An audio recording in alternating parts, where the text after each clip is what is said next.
नमस्कार दोस्तों और स्वागत है आप सभी का। और जैसा कि आप सबके मन में एक डाउट बना हुआ है, कल भी एक नोटिस वायरल हुआ और आज वापस से एक और नई सूचना हमें देखने को मिलती है। तो इन सभी को लेकर के क्लियरेंस करते हैं आज के सेशन में। एक बार जल्दी से सभी आ जाएंगे, सेशन को पहुंचा देंगे। देखिए, कल आप लोगों का यूपी पुलिस की जो 60,000 सिपाही भर्ती हैं, इनको लेकर के एक नोटिस बहुत ज्यादा वायरल हो रहा था। आज वापस से बात करें तो आप लोगों के जितने भी उत्तर प्रदेश के अखबार हैं, लगभग सबके अंदर वही सेम नोटिस की वर्डिंग्स जो है वो आपके पेपर में छपकर आई है। यानी कि 60,000 सिपाहियों की भर्ती के लिए लिखित परीक्षा जो है वो 11 फरवरी को है, पेपर में आया है। भर्ती बोर्ड की तरफ से कब तक कंफर्मेशन आएगा नहीं कह सकते, लेकिन जब आप लोगों के सामने ये चीज अखबार में आई है तो मान सकते हैं कि देखिए, क्या पता आपका 11 फरवरी को भी हो जाए। बहुत बच्चों के मन में डाउट है कि मैम इतनी जल्दी कैसे हो सकता है। ये 11 फरवरी को हो जाए, जब तक पुष्टि नहीं आ जाती, पूरी तरह से भर्ती बोर्ड अपना विज्ञप्ति जारी नहीं कर रहा, तब तक के लिए दुविधा बनी हुई है। लेकिन फिलहाल इनका कहना है कि यहाँ पर 60,244 पदों पर होने वाली सीधी भर्ती की लिखित परीक्षा आपकी 11 फरवरी को होगी, जिसमें 25 लाख अभ्यर्थी शामिल हो सकते हैं।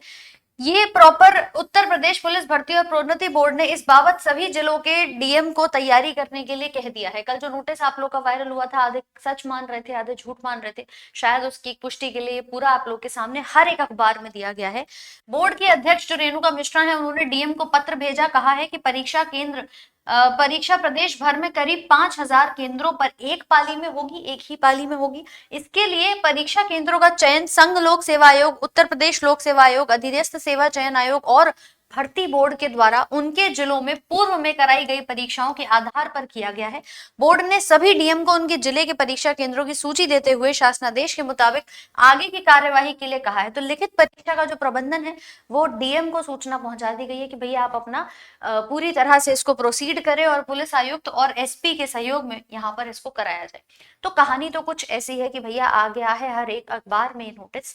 कल आपने वो वायरल होते हुए भी देखा कि 11 फरवरी, क्या इतनी जल्दी ये नोटिस आप लोगों का अगर आया है तो क्या इतनी जल्दी पेपर कंडक्ट कराया जाएगा? मतलब तुम्हारे पास 1 महीने का समय लगभग दिया गया है, जिसमें ये फॉर्म भी फिल करा लेंगे, जिसके अंदर इनका पूरा फॉर्म फिलिंग के बाद आपका एग्जाम कंडक्ट कराने के लिए सारी तैयारियां तक कराई जाएंगी। लेकिन आपकी जब तैयारी की बात आती है, देखिए मान लीजिए कि अगर पूरी तरह से आपका नोटिस जारी हो भी जाता है, आपकी विज्ञप्ति आ भी जाती है, हो सकता है कुछ डेट्स में फेरबदल हो जाए, हो सकता है।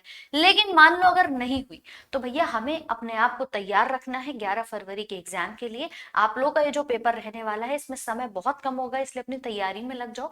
पेपर होना है, ये चीज निश्चित है। डेट्स में कुछ फेरबदल रही तो वो आप लोग को परीक्षा कंप्लीट की जो डिटेल्स हैं वो सभी आपको विज्ञप्ति के द्वारा पता चल जाएंगे। तो फिलहाल के लिए इतना करो कि अपनी जो प्रिपरेशन है उसको यहाँ पर शुरू कर दो, कि तुम्हें तैयारी जो करनी है वो किस हिसाब से करनी है, कहाँ से पढ़ना है, क्या पढ़ना है, इन सब चीजों को लेकर के लास्ट मोमेंट पे परेशान ना हो। क्योंकि लगभग अगर ये 11 फरवरी का है और आज की तारीख अगर हम बात करें तो 21 दिसंबर है, तो भैया समय जो है वो तुम्हारे पास 1 से 1.25 महीना, 1.5 महीना तक देखा जाएगा।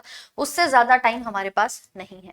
और उस समय को हम कैसे इस्तेमाल कर सकते हैं, वो आप लोगों का अभी से रणनीति जो है वो बन जानी चाहिए। जिन्होंने तैयारी अभी तक शुरू नहीं करी लेकिन ख्याली पुलाव बन रहे हैं कि हम पेपर निकालेंगे, तो कुछ इस प्रकार का ये नोटिस आप लोग का यहाँ पर हुआ है, आज अखबारों में आया है।